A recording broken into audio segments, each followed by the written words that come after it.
Terima kasih, Pater. Eh, Halo, bisa dengar suara saya? Ya, selamat malam, Pak Gris. Ya, saya sebenarnya juga ini sebenarnya apa namanya? Hampir saya mengalami lah soal ini ya. Jadi pertama, eh, respon saya, hukum kalau sebuah produk demokrasi, sementara demokrasi sendiri itu terbeban dengan populisme, ya sekarang juga ternyata tadi juga Romo juga sudah bisa bisa menjelaskan tadi. Kemudian demokrasi juga ternyata juga tersandra juga sedikit oleh oligarki, kira-kira begitu. Halo, bisa dengar ya? Agak macet ini.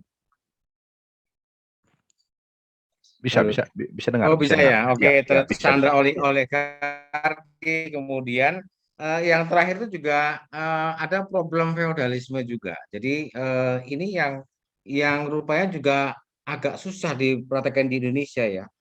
eh Nanti mohon komentar yang lebih dalam soal itu antara populisme oligarki. Karena menurut hadis juga demokrasi yang sudah terkontaminasi oleh populisme itu menjadi agak susah sekarang ini ya. Bagaimana menormalkan lagi lah kira-kira begitu. Sekarang kita mesti kita rasakan eh, apa namanya situasi itu.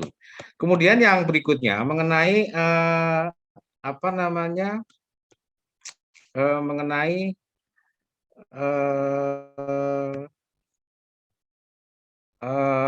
apa namanya soal partisipasi. Jadi memang ada gagasan ketika awal-awal reformasi itu tentang terobosan kelembagaan dengan cara membuat forum-forum kewargaan. Sehingga pada waktu itu NGO-NGO itu semakin bertebaran, ada forum kota, forum desa. Itu sebagai sebuah apa namanya, saya sebut sebagai, saya tidak tahu apakah itu antitesa terhadap kemandekan politik pada partai politik pada waktu itu gitu ya. Tetapi kemudian forum-forum warga itu ada problem ketika harus terlegitimasi dalam sebuah struktur kenegaraan, kebijakannya itu menjadi terganggu. Misalnya tadi Romo bilang misalnya, oh ya opini boleh, tapi harus jelas penyalurannya. Kemudian ada semacam solusi pada forum-forum yang dibangun itu, misalnya membuat semacam apa semacam MOU dengan pemerintah daerah, misalnya ada dengan semacam apa tentang bagaimana sebuah kebijakan itu dikeluarkan tentang isu tertentu misalnya gitu. Tetapi itu persoalannya pada resources juga. Forum warga itu kemampuan warga dalam kohesi sosial itu ketika dia coba mengatasi sebagai apa penyatuan kohesi yang tradisional yang Leibenbell tadi itu, ternyata mempunyai daya tahan yang rapuh juga. Jadi lama-lama forum warga tidak lagi aktif, kemudian proses dialognya, kemudian proses bertemu dengan para pejabat, kemudian berdialog itu menjadi apa namanya menjadi situasinya agak susah gitu ya. Itu kemudian saya ingin memperdalam soal itu. Nah, eh, apa namanya? Apakah misalnya hambatan-hambatan itu, hambatan-hambatan mengenai hukum hukum juga sebagai demokrasi juga mulai terganjal.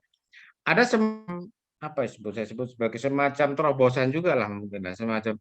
Karena apalagi begini, untuk negara-negara yang berkembang seperti Indonesia itu memang ini di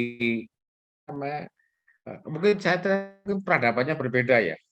Termasuk misalnya contoh misalnya kalau mengenai isu populisme di Amerika Latin yang memenangkan sebuah demokrasi begitu ya itu juga ditumbangkan sebenarnya gitu loh. Apalagi ketika kemudiannya liberalisme ini masih dikuasai oleh aktor-aktor dunia yang kuat begitu ya. Sehingga memang kapitalisme dari saya kira gitu ya itu menjadi faktor lain juga dalam rangka ini. Nah, daya tahan deliberasi ini, demokrasi deliberasi ini daya tahannya mungkin agak susah, ditambah lagi dengan saya nggak tahu apakah ini yang jadi faktor juga ternyata kesadaran politik, kemudian tingkat pendidikan masyarakat, kemudian bagaimana partisipasi dibangun, tidak seperti Eropa dan seterusnya begitu ya. Ini mungkin masalah semua ya di Indonesia ini ya saya kira ya. Tapi sebagai sebuah gagasan saya kira perlu terus digaungkan. Terima kasih Romo. Itu sekedar komentar, mungkin pertanyaan juga ada di sini, saya nggak tahu nih. Ini cuma itu. Terima kasih Romo. Ya, baik. Ya, Mbak Hana, saya langsung tanggapi atau? Ya, langsung saja, Father. Ya, Silakan. oke. Ya, dalam dalam dalam banyak hal ya saya sepakat dengan sejumlah catatan kritis dari Pak Grace tadi ya. Ya, bagaimana kita menerapkan konsep Habermas ini untuk konteks kita di Indonesia. Saya kira kesulitan-kesulitan yang disampaikan tadi itu legitim. Hanya saya melihat jadi Habermas itu memang memperkenalkan demokrasi itu bukan hanya sebagai sebuah sistem politik, tapi sebuah cara hidup. Ya, tadi Pak Grace bicara tentang masyarakat yang feodal. Ya.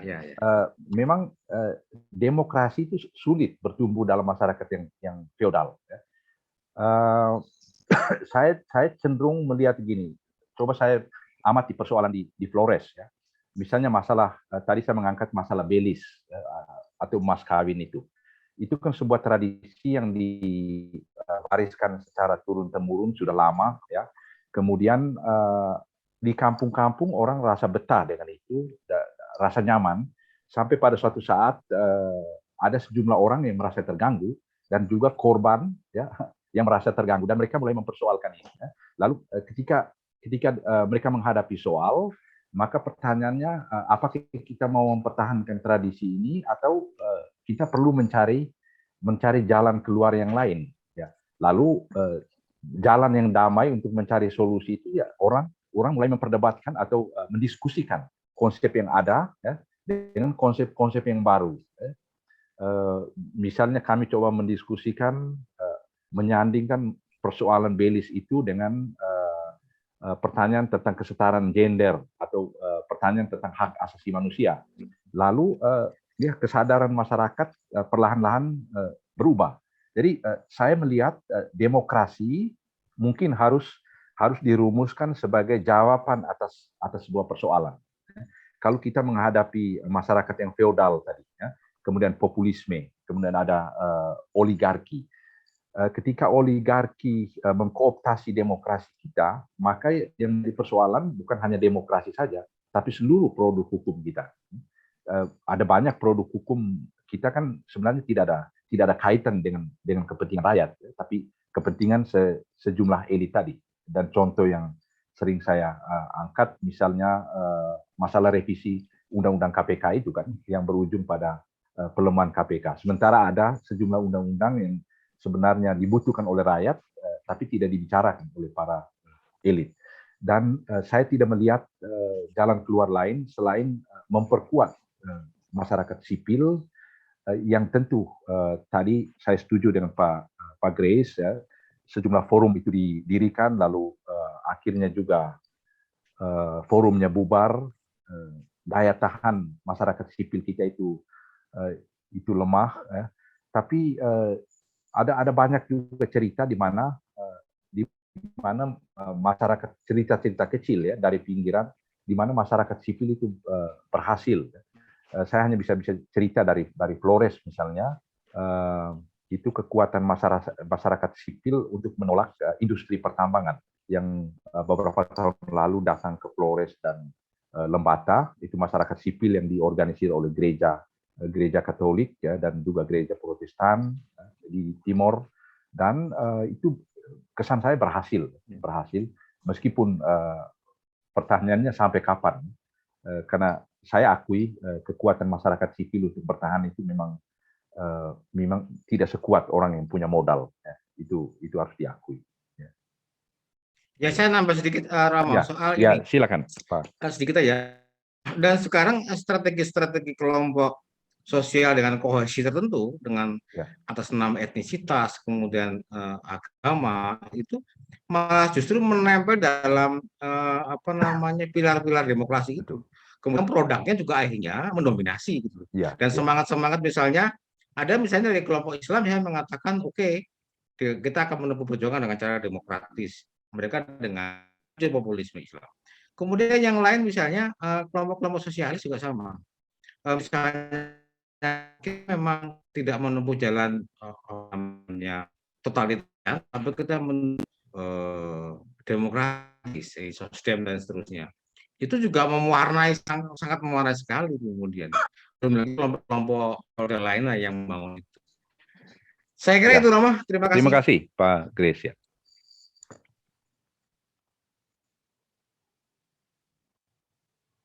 Oke.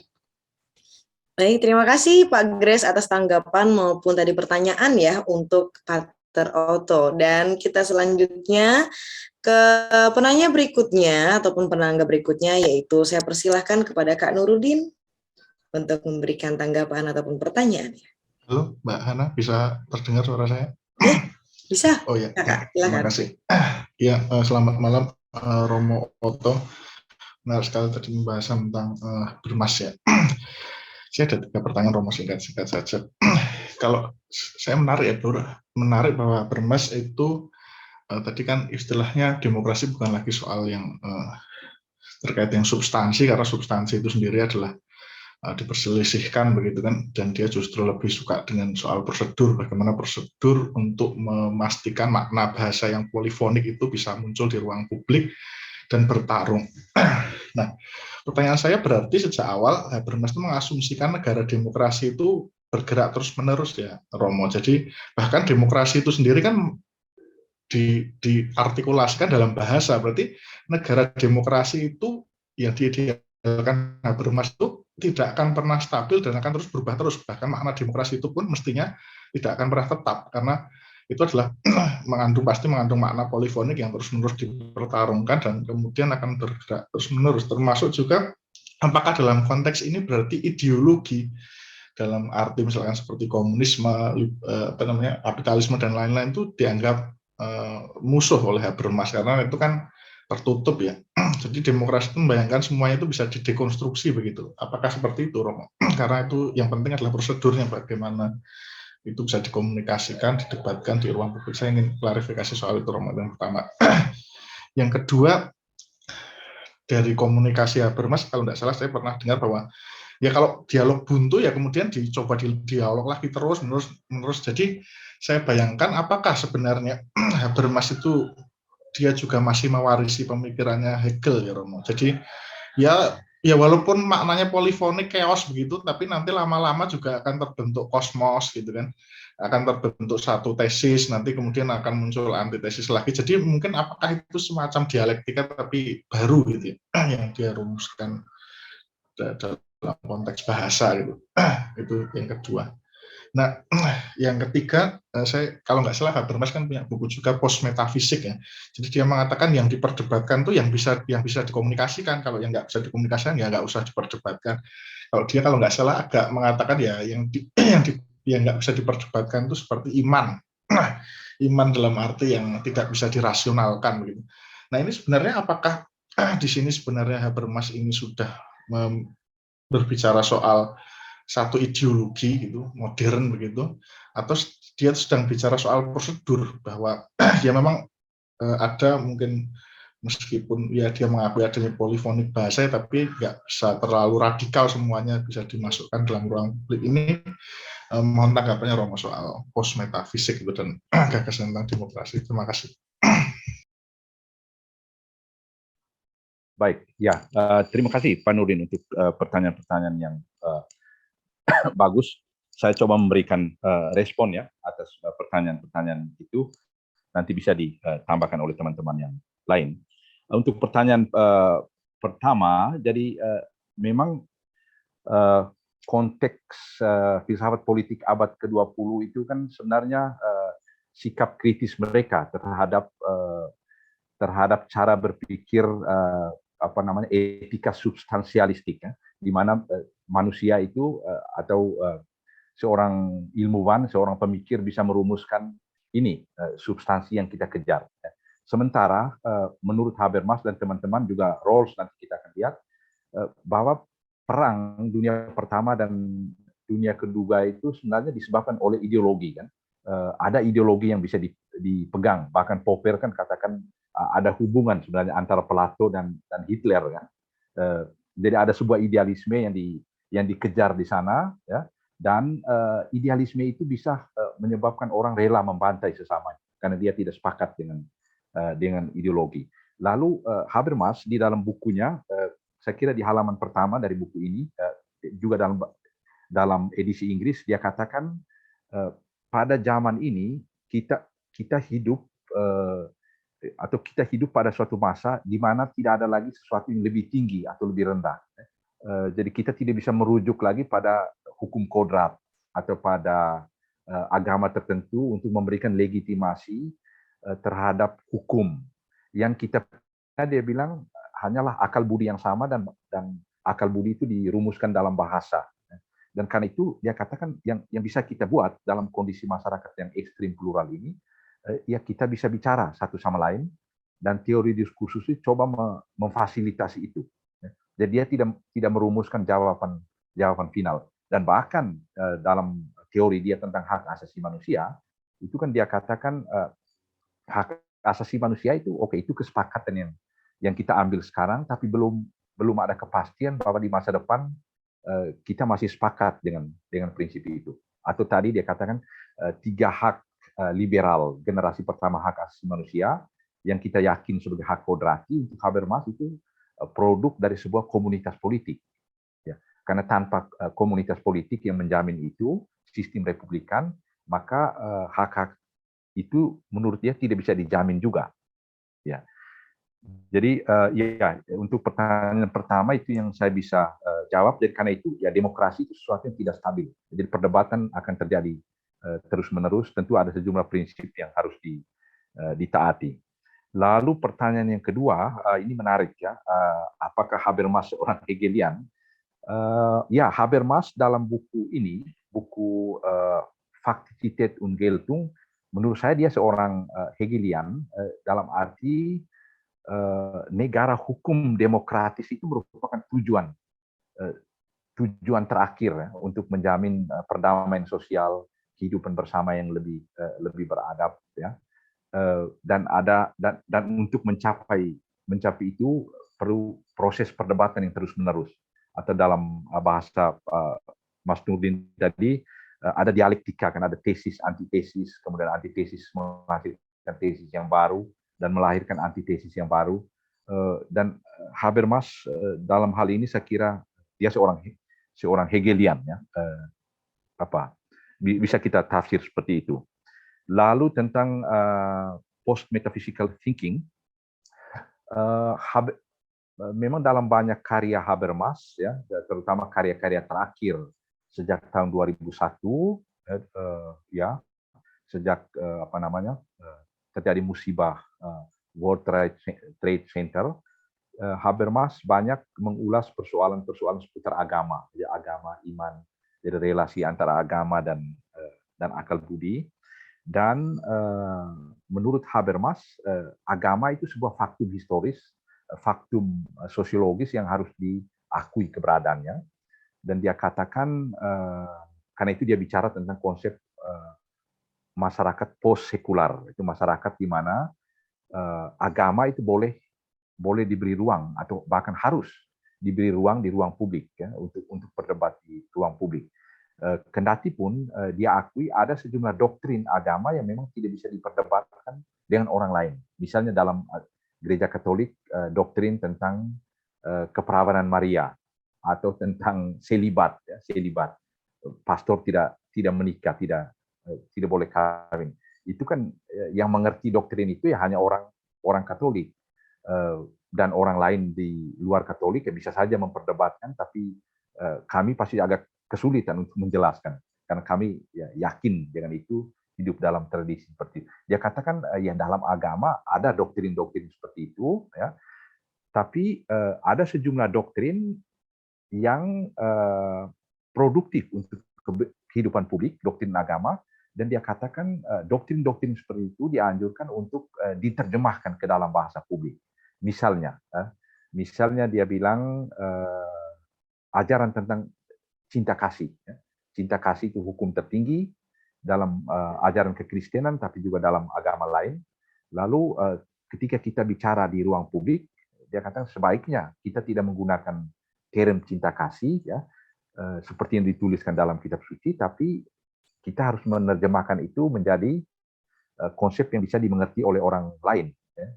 Kita perlu melakukan transposisi semantis. Lalu dianjurkan misalnya menggunakan term seperti solidaritas sosial, atau term lain yang dia anjurkan konsep tentang manusia sebagai citra Allah dalam kitab Kejadian. Lalu dia katakan ini term yang penting, manusia sebagai citra Allah, tapi agar bisa dimengerti oleh orang-orang yang tidak religius, maka harus diterjemahkan dengan konsep yang agak universal. Dia menganjurkan misalnya konsep martabat manusia. Jadi hal-hal seperti itu yang dia sampaikan. Ya, mungkin itu tanggapan saya. Ya, terima kasih Romo atas tanggapannya. Ya, baik. Terima kasih juga Kak Nurudin untuk tanggapan maupun pertanyaan kepada Pater Otto. Dan kita akan selanjutnya kepada penanya berikutnya dari Bapak Agus Witarto. Saya persilakan. Selamat malam Romo, terima kasih atas pemaparannya. Ya, selamat malam Pak Agus. Iya, tadi dalam catatan akhir, saya kalau nggak salah, saya melihat lebih banyak kritiknya ketimbang apresiasinya ya Romo ya. Itu pertanyaan saya begini Romo, apa sesungguhnya yang diandaikan masyarakat itu kemudian bisa kompatibel terhadap demokrasi yang ditawarkan oleh Habermas, atau dengan bahasa lain, syarat apa, kondisi apa sehingga demokrasi itu applicable, demokrasi Habermas maksud saya ya. Itu yang pertama. Kemudian yang kedua, di dalam demokrasi kan diandaikan akan terjadinya konsensus. Bagaimana Habermas ini, apakah ada pemikiran dari Habermas yang bisa menjawab adanya disensus di dalam masyarakat? Contoh paling sederhana kan kemudian di Indonesia misalnya khilafah itu kan sebenarnya kan disensus dari para founding father, tapi kenyataannya selalu ada dan itu menjadi duri dalam daging sama sekarang kan gitu. Dan yang menarik lagi yang ketiga Romo tadi, bahwa demokrasi liberatif ini menarik kalau dimulai dari pendidikan keluarga. Wah, ini mungkin ada usulan konkret apa Romo ya? Bagus sekali sebenarnya. Terima kasih Romo. Oke, baik ya. Terima kasih Pak Agus. Ini pertanyaan-pertanyaan yang bagus ya. Saya coba memberikan respons.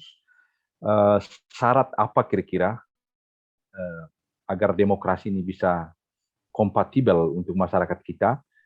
Tadi Pak Grace pada awal itu dia sampaikan feodalisme adalah salah satu persoalan ya, menyebabkan demokrasi tidak bertumbuh.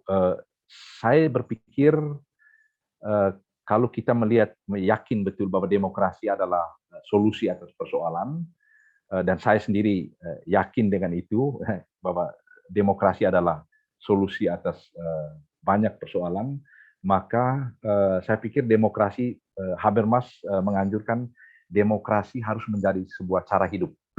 Artinya ketika kita mengalami konflik, perbedaan pendapat di sensus, bukan jalan kekerasan fisik yang ditempuh, tapi orang bicara, orang bicara, berdebat dan mencari solusi yang terbaik.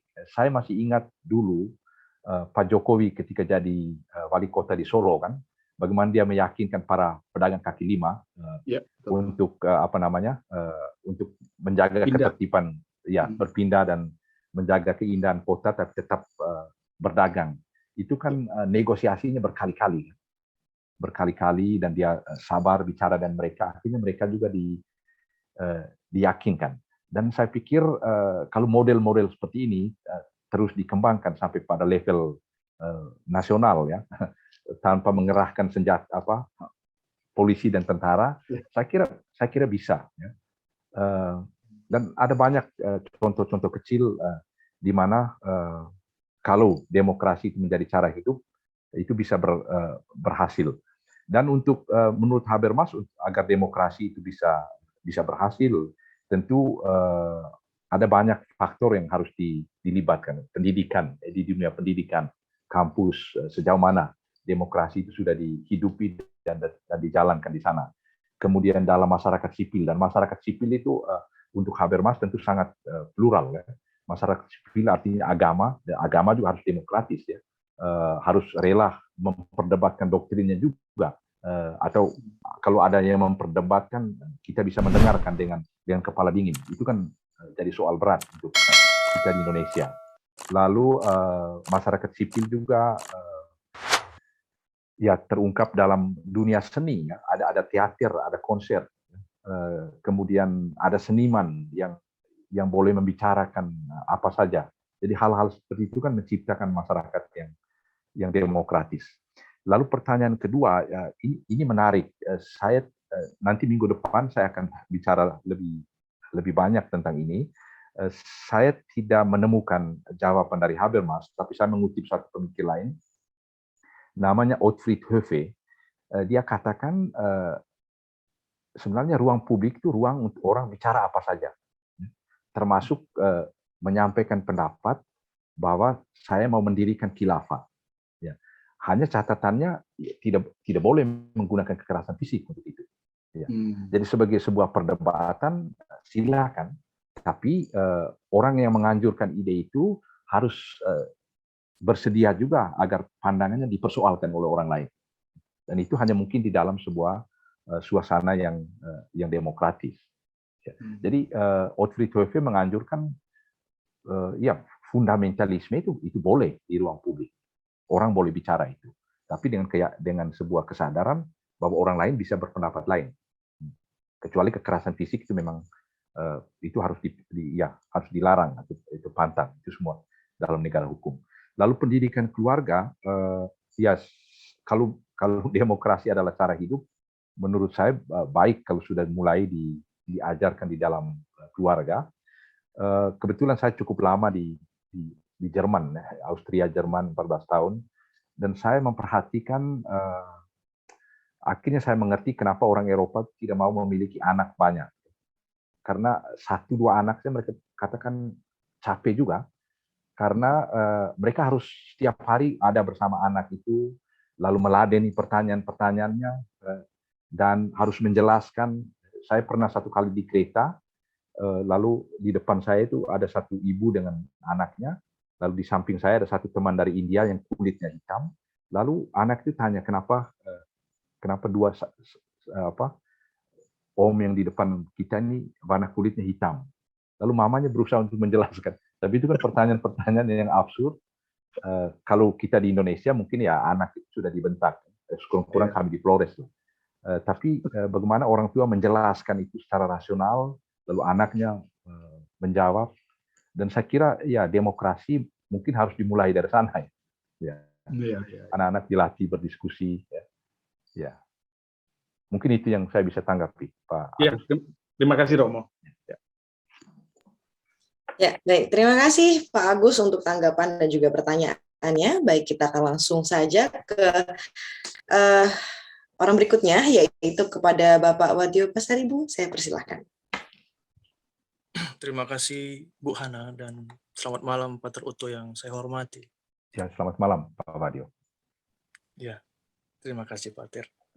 Nah, saya bersyukur malam ini karena kita akhirnya sampai juga kepada pandangan filsafat yang bercita-cita menawarkan sesuatu yang praktis kepada masyarakat. Saya selalu senang dengan mazhab Frankfurt. Nah, yang tidak ingin terjebak kepada pandangan-pandangan tradisional yang begitu ahli menafsirkan keadaan, tetapi jarang sekali punya dorongan untuk menawarkan perubahan. Jadi saya rasa sangat kuat orang-orang di bawah teori kritis ini pun dipengaruhi oleh pandangan atau semangat Marxisme. Meskipun mereka kemudian justru mengkritik Marxis, tetapi Marxislah inspirasinya. Selain juga ada Sigmund Freud dalam psikoanalisa. Nah, yang menjadi pandangan saya begini, Pater. Saya melihat dari uraian Pater gitu bahwa Habermas ini dalam pandangan saya yang sederhana gitu ya, begitu ingin menawarkan solusi yang praktis gitu kepada masyarakat sampai mengeluarkan poin-poin yang harus dilakukan seperti juklak gitu. yang bisa dicapai, yang bisa menawarkan kebaikan. Nah, di situ menurut saya sangat kental dia sebagai seorang deontologis, ketat dalam prosedur gitu. Tetapi di balik itu, psikologis di balik cita-cita para maksa Frankfurt ini gitu, yang mereka sampai lari ke Amerika seperti Markus, adalah psikologisnya adalah ingin mencapai tujuan, yaitu tujuan pembebasan, emansipasi dari patologi-patologi dalam masyarakat yang secara khusus adalah kapitalisme. Nah, tetapi muncul suatu pemikiran yang paradoks gitu. Orang yang begitu deontologis tetapi sangat ingin ada perubahan konkret. Jadi semacam paradoks gitu. Apakah dia paradoks? Nah, yang kedua, apakah benar dugaan saya itu, Patir gitu. Nah, yang kedua, Habermas kan mengkritik para pendahulunya seperti Adorno gitu. Dia mengkritik mereka dengan berkata mereka itu gagal untuk menawarkan solusi kepada masyarakat atau pandangan yang bisa membebaskan mereka dari penyakit-penyakit masyarakat itu karena mereka akhirnya terjebak kepada paradigma kerja Hegel. Dia mengkritik bahwa generasi pertama masa Frankfurt ini berpikir bahwa objek dari pembebasan itu adalah manusia, dan dengan bekerja sebagai pandangan Hegel itu kerja adalah sarana pembebasan, maka mereka akan bebas. Rupanya enggak. Nah, dia kemudian menawarkan deliberasi komunikasi, tapi akhirnya dia seperti mengalami kegagalan. Kita melihat dalam pandangan Honneth, Axel Honneth gitu. Honneth berkata bahwa Habermas itu kelihatannya kurang sensitif terhadap dimensi-dimensi kekuasaan dalam masyarakat. Tadi Pater mengambil kasus di kampung tempat Pater berada bahwa ada kekuasaan di situ yang feodal. Nah, Honneth mungkin mengatakan, tentu kita tidak membahas Honneth, ada semacam recognition yang diperlukan. Nah, yang menjadi pertanyaan saya, tadi yang pertama paradoksal Habermas itu, apakah benar dia paradoks ya? Gitu. Yang kedua, apakah Habermas itu memang sengaja mengabaikan kenyataan ada di sisi kekuasaan itu gitu. Nah, mungkin sebagai penutup, Pater, saya tidak meragukan Indonesia sanggup melakukan apa yang Habermas cita-citakan. Karena apa? Karena kita memiliki Pancasila. Dan dalam Pancasila itu kita memiliki paling tidak dua unsur yang paling utama, yaitu kemampuan untuk bergotong royong dan kemampuan untuk tidak hanya memikirkan diri sendiri. Ini lahir secara alami. Bung Karno mengabstraksikannya dalam bentuk teori, tetapi ini secara alami. Hanya mungkin suatu ketika kita memerlukan pendidik yang supaya dua kemampuan itu akhirnya bisa sebar secara demokratis menyeluruh, sehingga kita tidak kesulitan untuk melakukan apa yang Habermas katakan deliberatif itu. Semua punya kesempatan bicara dan tidak sembarang bicara, yang jujur berani gitu. Terima kasih, Pater. Baik, ya terima kasih Pak Wadio untuk sejumlah komentar dan juga pertanyaan ya. Saya coba memberikan tanggapan. Untuk yang pertama, apakah Habermas terjebak dalam paradoks ya? Di satu sisi dia menganut prinsip etika deontologis, tapi di sisi lain sebenarnya dia sudah merumuskan sebuah tujuan atau etika teleologis. Ya. Ada sebuah sesuatu yang sudah pasti yang bisa dikejar. Memang Habermas dalam sejumlah karyanya dia menyatakan bahwa dia seorang teori etikanya adalah sebuah interpretasi atau reinterpretasi terhadap etika deontologis Kant. Ya, tapi kritikan dia terhadap Kant, menurut dia etika Kant itu prinsip kategoris imperatif misalnya itu dirumuskan oleh subjek. Jadi ada subjek ya, subjek monologis yang merumuskan prinsip etika itu. Ya, sedangkan Habermas coba mencairkan konsep subjek itu dan menawarkan konsep intersubjektivitas. Jadi menurut Habermas,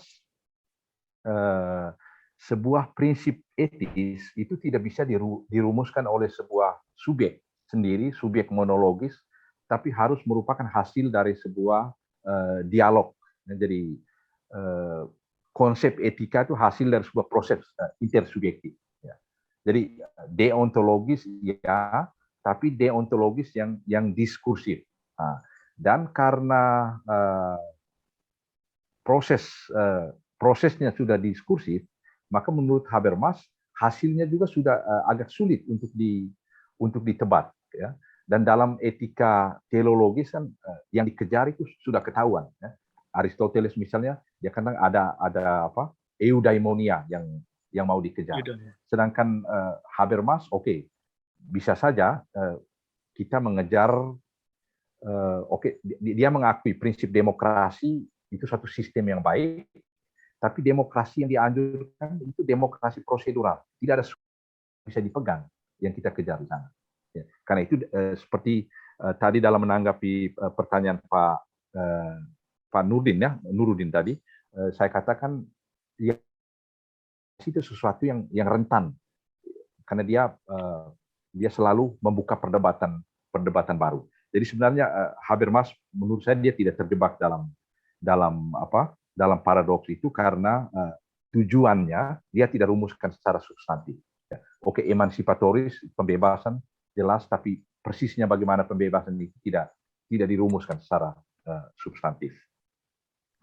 Lalu kritikan Axel Honneth terhadap Habermas bahwa Habermas tidak kurang memiliki sensibilitas terhadap persoalan kekuasaan. Memang kalau kita membaca karya-karya Habermas itu jarang ya dia membahas secara khusus tentang kekuasaan, dan bahkan kekuasaan itu ditafsir secara positif seperti Hannah Arendt misalnya. Ya. Tapi dalam sejumlah tanggapan dia terhadap Michel Foucault, dia juga bicara tentang kekuasaan di sana, tapi bukan menjadi persoalan yang dia bahas secara detail seperti halnya Michel Foucault. Jadi saya sepakat dengan Pak Badio dalam hal ini.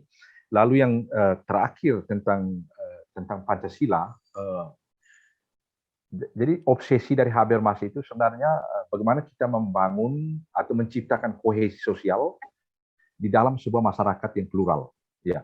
Dan dia tidak menawarkan substansi yang mempersatukan kita, tapi dia menawarkan sebuah prosedur atau memfasilitasi bagaimana kita mengatasi persoalan pluralisme itu agar kita bisa tetap hidup bersama.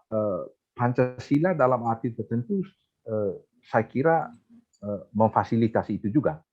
Soekarno kan merumuskan Pancasila karena dia tidak mau atau sudah melihat bahaya kalau Indonesia dibangun prinsip agama, maka Indonesia pasti terpecah. Dia menciptakan sebuah agama sipil. Pancasila bisa ditafsir sebagai agama sipil kalau kita gunakan istilah Rusya, ya, public religion kan, atau civil religion. Jadi sebenarnya Soekarno dan para pendiri negara kita ya orang-orang yang politik ya, bagaimana mereka tetap mengakui kebinekaan, tapi mereka sadar juga bahwa sebuah kehidupan bersama, sebuah komunitas politik hanya bisa dibangun di atas identitas kolektif yang tidak dalam arti tertentu prosedural, kan dia bisa mengayomi atau menerima, ya, bisa ideologi. Ya. Jadi saya kira ya, terima kasih. Terima kasih Pak Ted. Ya, baik, terima kasih atas tanggapan ataupun pertanyaan dari Kak Wadyo Pasaribu ya, dan untuk kesempatan yang terakhir ya, karena melihat waktu yang sudah terus berjalan, saya berikan kepada Bapak Saragi, silakan. Baik, selamat malam Pak Ter. Ya, selamat malam Pak Saragi. Kita lihat Habermas ini kan mengatakan bahwa orang itu harus face to face merumuskan inspirasinya atau keinginannya, kan begitu ya Pak Ter. Jadi kalau dalam pembangunan kita itu participatory planning. Padahal itu awal tahun 2000-an untuk pembangunan kita di Indonesia itu sangat digiatkan oleh bantuan dari Amerika Serikat ya, USAID, participatory planning sampai level desa. Nah, kalau kita lihat ini kan sebenarnya secara epistemologi juga salah kan, Pak. Ada kekurangan mungkin ya, karena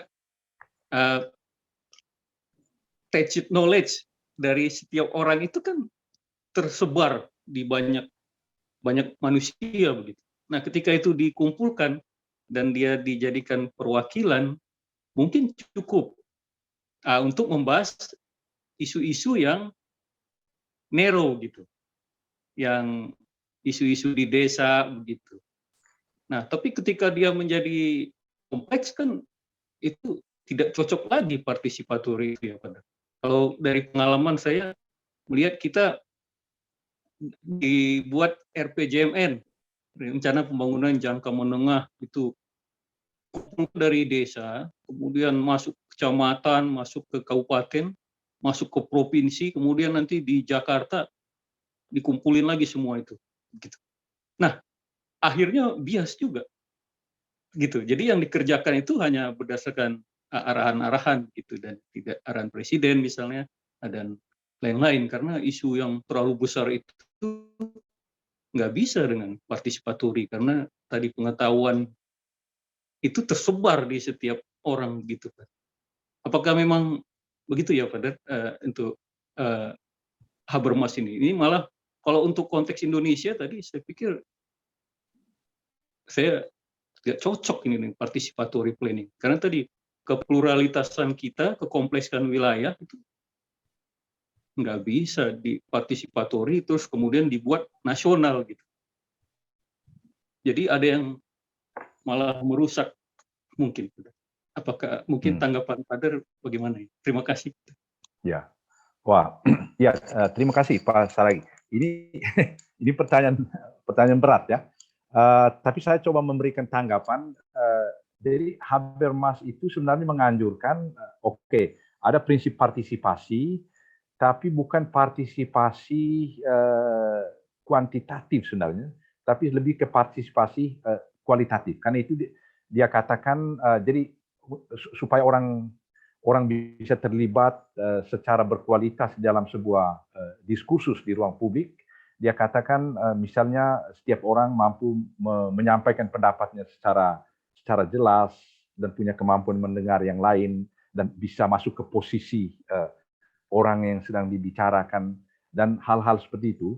Dan dia katakan kalau prinsip-prinsip itu semua ditaati, maka secara epistemologis itu tidak bermasalah.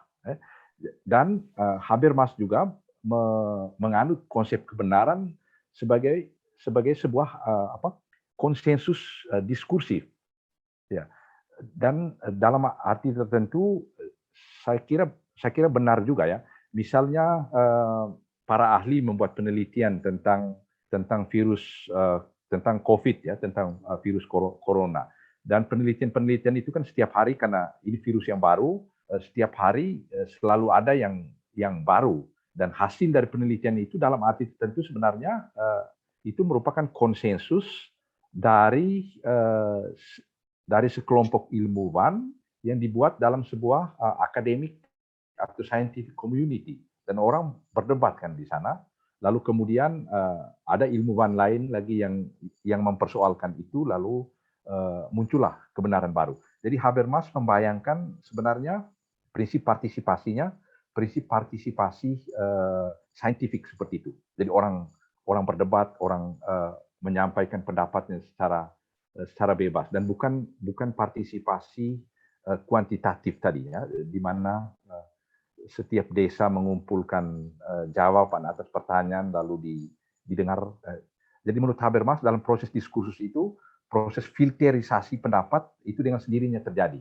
Jadi pendapat yang dianggap kurang berkualitas itu dengan sendirinya disingkirkan. Jadi tidak harus semua didengarkan. Dan itu menurut dia berlangsung secara otomatis dalam proses diskursus tadi. Karena dia membayangkan diskursus itu seperti diskursus dalam sebuah dalam sebuah komunitas akademik. Ya, itu mungkin yang saya bisa tanggapi, Pak Saragi. Terima kasih.